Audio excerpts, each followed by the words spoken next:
शांति। 3 सितंबर 2022। अभी पढ़ते प्यारे बाबा की मुरली। बच्चे, शरीर पर कोई भरोसा नहीं, इसलिए जो शुभ कार्य करना है वह आज कर लो, कल पर नहीं छोड़ो। प्रश्न, अपना खाना आबाद करने अर्थात मालामाल होने की युक्ति क्या है? उत्तर, शिव बाबा को अपना वारिस बच्चा बना दो तो वह तुम्हें 21 जन्मों के लिए मालामाल कर देंगे। यह एक ही है जो सबका बच्चा बन सबका खाना आबाद कर देते हैं, परंतु कई डरते समझते हैं शायद सब कुछ देना पड़ेगा। बाबा कहते डरने की बात नहीं, तुम अपने बच्चों आदि को संभालो, उनकी पालना करो, परंतु याद इस बच्चों को करो तुमको लाल कर देगा। अगर इस बच्चे पर बलि चढ़े तो तुम्हारी बहुत सेवा करेगा। ओम शांति। इस समय सब सेंटर पर जो भी बच्चे बैठे हैं जरूर समझते होंगे कि हम शिव बाबा के महावाक्य सुनते हैं और कोई ऐसी संस्था नहीं होंगी, क्योंकि शाखाएं तो बहुतों की है। भल वो टेप आदि भी भरते होंगे जहाँ उन्हों की हेड ऑफिस होंगी, जहाँ उन्हों का गुरु रहता होगा, उनको ही याद करते होंगे। निराकार परमपिता परमात्मा को तुम्हारे सिवाय कोई भी याद नहीं करते होंगे। इस संगम समय पर ही पारलौकी बाप आते हैं, बच्चों को बैठ परिचय देते हैं और बच्चे निश्चय बुद्धि हो उसी धुन में रहते हैं। परमपिता परमात्मा इस समय ही मुरली चलाते हैं। शास्त्रों में भी है कि कृष्ण मधुबन में मुरली बजाते हैं। मधुबन तो मुख्य है एक, बाकी सब जगह मुरली जाती है। मनुष्य की बुद्धि में तो है कृष्ण की मुरली बजाते हैं, शिव बाबा मुरली चलाते हैं, यह किसी को बुद्धि में कभी आ न सके, ये किसी को पता नहीं है। जहाँ जहाँ तुम्हारे सेंटर खुलते हैं सभी यह समझते शिव बाबा की मुरली बजती है ब्रह्मा द्वारा, जो फिर सब ज्ञान गंगा सुनकर औरों को सुनाती है। बुद्धि में तो शिव बाबा याद है ना, शिव बाबा जिसको भगवान कहा जाता है, शिव बाबा मुरली सुनाते हैं। यह कोई भी शास्त्रों में नहीं है। तुम बच्चे कहाँ भी हो सकते हो, यह मुरली जो छपकर आई है शिव बाबा की ही आई है। शिव बाबा बिगर कोई सिखला नहीं सकते। बाप ही कहते मुझे याद करो तो मैं वर्षा दूंगा। बाबा बच्चों को समझाते रहते कि मामे कम याद करो और कोई भी नाम रूप को याद नहीं करो। साकार मनुष्यों के फोटो आदि तो जन्म जन्मांतर इकट्ठे करते आए हो, उपासना करते आए हो। देवताओं आदि के चित्र रखना यह सब तुम्हारा छूट जाता है। भक्ति मार्ग में आत्माएं बाप को याद करती है। शरीर को तो तब याद करते जब देह अभिमानी बनते हैं। बाप घड़ी घड़ी कहते हैं अपने को आत्मा समझ बाप को याद करते रहो। आत्मा ही पतित दुखी बनी है। आत्मा कहती है मैं महाराजा था, अब रंक बन गया हूँ। तुमको अब स्मृति आई है, हम बाबा के बच्चे हैं। बाप से हमने वर्षा पाया था। अब बाप कहते हैं सबको बाप का परिचय दो। इन जैसा शुभ कार्य होता नहीं है। इस शुभ कार्य में देरी नहीं करनी चाहिए। शरीर पर तो भरोसा नहीं है, न जवान पर न बूढ़े पर, इसलिए जो कुछ करना है सो आज करना चाहिए। आजकल करते करते काल खा जाएगा। बाप ने कितनी बड़ी हॉस्पिटल कम यूनिवर्सिटी खोली है, जिससे हेल्थ वेल्थ हैप्पीनेस मिलती है। हेल्थ वेल्थ तो हैप्पी है ही है। निरोगी काया है, धन है तो मनुष्य सुखी है। तो बाप कहते हैं जिसको शुभ कार्य करना है वो कर लो। सिर्फ 3 पैर पृथ्वी लेकर यह हॉस्पिटल खोलो। सबको बाप का परिचय दो। बाप स्वर्ग का रचिता है तो जरूर बाप से स्वर्ग का वर्षा मिलना चाहिए। भारतवासियों को वर्षा था ना, इन बातों को भारतवासी सहज समझ सकेंगे। भगवान को ढूंढने के लिए मंदिर है। आर्य समाजी लोग तो देवताओं को मानते ही नहीं, इसलिए समझते ये चित्र आदि जो बनाए हैं यह सब पाखंड है। विघन तो बहुत पड़ते रहेंगे, समझाना तो बड़ा सहज है। बाप का फरमान है जल्दी मेरे साथ सगाई तो कर दो। सगाई करने से ही वर्षे के हकदार बन सकते हैं। बाप रूहानी सर्जन है, तुम उनके बच्चे कहलाते हो, तो तुम भी सर्जन ठहरे। जरूर आत्माओं को ज्ञान इंजेक्शन लगाना पड़े। मनमना भव, यह बड़े ते बड़ा इंजेक्शन है। बाबा की याद से ही सब दुख दूर हो जाते हैं। योग से पुण्यात्मा बन जाते हैं। यह एक ही दवाई है योग की। बच्चा जन्मता है, बाप की गोद में जाता है और वर्षे का मालिक बन जाता है। तुमको अभी पता है कि हम बेहद के बाप से वर्षा लेते हैं याद से। याद में ही अनेक प्रकार की विघ्न पड़ते हैं, इसलिए याद को पक्का करते जाओ। सिर्फ 3 पैर पृथ्वी के लेकर यह हॉस्पिटल खोलो। यह 3 पैर है ना, नहीं तो ऐसी उच्च कॉलेज के लिए तो 50-60 एकड़ जमीन होनी चाहिए, जहाँ बहुत मनुष्य आकर पड़े, ज्ञान इंजेक्शन लगाते जाए। गायन भी है कि 3 पैर पृथ्वी के ही नहीं मिले थे और फिर विश्व के मालिक बन गए। तुम विश्व के मालिक बनते हो ना। 3 पैर पृथ्वी की कोई बड़ी बात नहीं है। फिर आहिस्ते आहिस्ते बढ़ता जाएगा। फाउंडेशन लगाया तो कितने सेंटर खुल गए, कितने कौड़ी जैसे से हीरे जैसा बनते हैं। करने वाले को बहुत फायदा है। बहुतों के कल्याण के लिए हॉस्पिटल अथवा कॉलेज खोल दिए जाते हैं। यह भी ऐसे है, बाहर में बोर्ड लगा दो, clinic for the health wealth 21 जन्मों के लिए। हिंदी में कहेंगे 100% पवित्रता सुख शांति का चिकित्सालय। परंतु बच्चों में सर्विस करने का शौक नहीं है। कुटुंब आदि के जाल को मकड़ी की जाल कहा जाता है। जाल में खुद फंसे जाते हैं। बाप आकर रावण रूपी मकड़ी की जाल से निकालते हैं।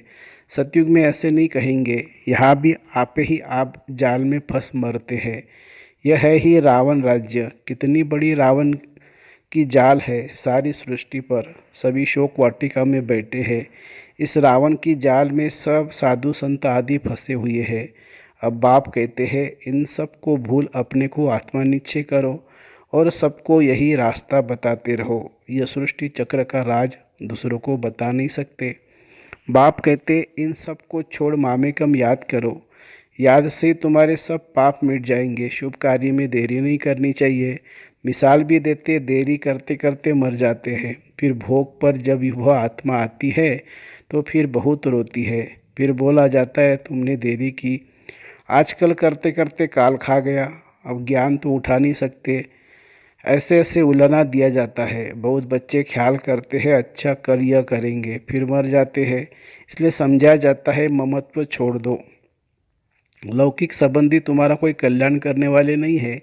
ये शिव बाबा अब तुम्हारा बच्चा बनते हैं। कहते हैं तुम मुझे वारिस बनाओ तो मैं तुम्हारी बहुत सेवा करूँगा। इसलिए बाबा पूछते भी है, आपको कितने बच्चे हैं। मुझ शिव को अपना बच्चा बनाया तो मालामाल हो जाएंगे। 21 जन्मों के लिए कन्या तो अपने घर जाती है, बच्चे के लिए कितना हैरान होते हैं। बच्चा नहीं होता है तो दूसरी तीसरी शादी भी करते हैं। बाप कहते हैं, वह लौकिक बच्चे तो तुम्हारी कुछ भी सेवा नहीं करेंगे। यही एक सबका बच्चा बनता है, एकदम सबका खाना आबाद करने। परंतु कई डरते हैं कि सब कुछ देना पड़ेगा, क्या होगा। बाप कहते, अपने बच्चों आदि की पालना तो करनी ही है, परंतु याद इस बच्चे को करो। यह तो तुमको लाल कर देगा। काशी के मंदिर में जाकर बलि चढ़ते हैं, समझते हैं शिव पर बलि चढ़ने से जीवन मुक्ति मिलनी है। वास्तव में बात यहाँ की है। कहाँ की बात कहाँ ले गए हैं। अगर तुम इस बच्चे पर बलि चढ़े तो यह तुम्हारी बहुत सेवा करेंगे, स्वर्ग में महल दे देंगे। वह बच्चा तो कुछ भी नहीं करेगा, करके ब्राह्मण आदि खिलाएंगे। मनुष्य दान पुण्य आदि जो करते हैं सो अपने लिए ही करते हैं। तो यह हॉस्पिटल खोलना कितना पुण्य है। साहूकार लोग तो 10-15 हॉस्पिटल खोल सकते हैं। यह पैसे आदि तो सब खत्म हो जाएंगे। तुम किराए पर मकान लेकर 50 में 50 हॉस्पिटल खोल दो, 50,000 में 50 हॉस्पिटल खोल दो, फिर वह आप ही अपने पैर पर खड़े हो जाएंगे। बाप कितनी सहज युक्तियाँ सर्विस की बताते हैं। गंगा के कंठे पर जाकर सर्विस करो। अपनी पीठ पर यह बाबा का परिचय लगा दो, आप ही पढ़ते रहेंगे। देह अभिमान छोड़ना है। कोई साहूकार ऐसे करे तो सब कहेंगे वाह, इनको तो देह अभिमान बिल्कुल नहीं है। बाप का परिचय देना है। बाप स्वर्ग का रचयिता है, फिर हम नरक में क्यों पड़े हैं। अभी बाप आए हैं, कहते हैं देह के सब संबंध छोड़ मुझे याद करो। भारत स्वर्ग से नरक कैसे बना, लक्ष्मी नारायण ने 84 जन्म कैसे लिए। आओ तो हम कथा सुनाए, ढेर इकट्ठे हो जाए। पतित पावनी गंगा को भी कहते हैं तो जमुना को भी कहते हैं। अच्छा, गंगा पतित पावनी है तो एक को पकड़ो ना। अब तुम बच्चों ने ड्रामा को जाना है तो फिर समझाना है। अगर औरों को रोशनी नहीं देंगे तो कौन कहेंगे कि इनकी बुद्धि में रोशनी है। सर्जन इंजेक्शन लगा न सके तो उनको सर्जन कौन कहेगा। तुम बच्चों को सारी रोशनी मिली है, 84 जन्मों का राज बुद्धि में है। तुम इस ड्रामा को और एक्टर्स को एक्ट को जानते हो। ऊंचते ऊंच एक्ट है बाप की। बच्चों के साथ पाठ बजाते हैं। तुम भारत को स्वर्ग बनाते हो, परंतु हो गुप्त, incognito, non violence, Shiv Shakti सेना। उनकी सब बातें जिस्मानी है। कितने कुंभ के मेले में जाते हैं, या जिस्मानी कोई बात नहीं है। तुम उठते बैठते चलते यात्रा पर हो। याद से तुम पावन बनते हो। बाबा कहते हैं तुम कर्म करते समय भी शिव बाबा को याद करो। वह फिर कह देते सब में परमात्मा है। फर्क हो गया ना। बाप कहते हैं जहाँ भी बैठो मुझे याद करो। फिर सर्विस भी करनी चाहिए। मंदिरों में बहुत भक्त जाते हैं, बस ये चित्र पीठ पर लगा दो।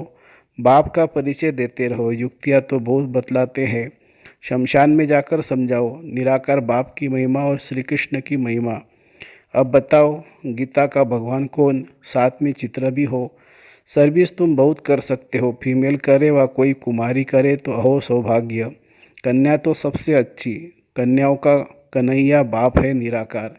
कन्हैया कृष्ण नहीं था, यह है बाप। बाप को ख्याल आता है कि बच्चों को कैसे सिखलाऊं। कलब पहले भी ड्रामा अनुसार ऐसे ही सिखलाया था, फिर आज समझाता हूँ। तो तुमको भी अंधों की लाठी बनना चाहिए। जिन बच्चों को परिचय मिलता है वह फिर औरों को ले आते हैं, उनका भी पुण्य होता है। अपने पास हिसाब रखो, जितना करेंगे फल तो मिलेगा ना। कोई को ले आते हैं तो उनका भी बहुत कल्याण हो जाता है। इस धंधे में बच्चों का बहुत अटेंशन चाहिए। सर्विस नहीं करेंगे तो मिलेगा क्या। सर्विस सर्विस और सर्विस। तुम कहते भी हो हम गॉड की सर्विस पर है, घर की सर्विस भी भल करो। बाप शिक्षा देते हैं बच्चों को कभी विकार में नहीं जाने देना। अगर वह तुम्हारी आज्ञा नहीं मानते हैं तो जैसे नाफरमानदार ठहरे। अगर उसको धन दिया तो उसने उससे पाप कर लिया तो उसका दंड तुम्हारे सिर पर आ जाएगा। बाबा तो राय देते हैं ना, परंतु बहुत है जो करके पीछे बताते हैं। तो बच्चों को सर्विस के लिए अनेक प्रकार की युक्तियाँ बताते हैं। तुम बच्चों को यही धंधा करना है, ट्रेन में भी यही सर्विस करते रहो तो बाप भी खुश होगा और भविष्य के जन्मों के लिए सदा सुख का वर्षा मिल जाएगा। अच्छा, मीठे मीठे सिखिलदे बच्चों प्रति माता पिता बाप दादा का याद प्यार और गुड मॉर्निंग। रूहानी बाप की रूहानी बच्चों को नमस्ते। हम रूहानी बच्चों की रूहानी माता पिता बाप दादा को याद प्यार, गुड मॉर्निंग और नमस्ते बाबा नमस्ते। धारणा के लिए मुख्य सार। माया ने जो बहुत बड़ी जाल बिछाई है, अब बाप की याद से उस जाल से निकलना है। शुभ कार्य में लग जाना है, किसी देहधारी की जाल में नहीं फंसना है। सबसे ममत्व निकाल देना है। दूसरी पॉइंट, ज्ञान की जो रोशनी मिली है वह सबको देनी है। देह अभिमान को छोड़ भिन्न भिन्न युक्तियों से सर्विस करनी है, अंधों की लाठी बनना है। वरदान, अनेक प्रकार के भावों को समाप्त कर आत्मिक भाव को धारण करने वाले सर्व के स्नेही भवो। देह भान में रहने से अनेक प्रकार के भाव उत्पन्न होते हैं। कभी कोई अच्छा लगेगा तो कभी कोई बुरा लगेगा। आत्मा रूप में देखने से रूहानी प्यार पैदा होगा। आत्मिक भाव, आत्मिक दृष्टि, आत्मिक वृत्ति में रहने से हर एक के संबंध में आते हुए अति न्यारे और प्यारे रहेंगे। तो चलते फिरते अभ्यास करो मैं आत्मा हूँ। इससे अनेक प्रकार के भाव स्वभाव समाप्त हो जाएंगे और सबके स्नेही स्वतः बन जाएंगे। स्लोगन है, जिसके पास उमंग उत्साह के पंख है उसे सफलता सहज प्राप्ति होती है। जिसके पास उमंग उत्साह के पंख है उसे सफलता सहज प्राप्त होती है। अच्छा, ओम शांति शांति शांति। शुक्रिया बाबा, शुक्रिया। Thank you Baba, thank you.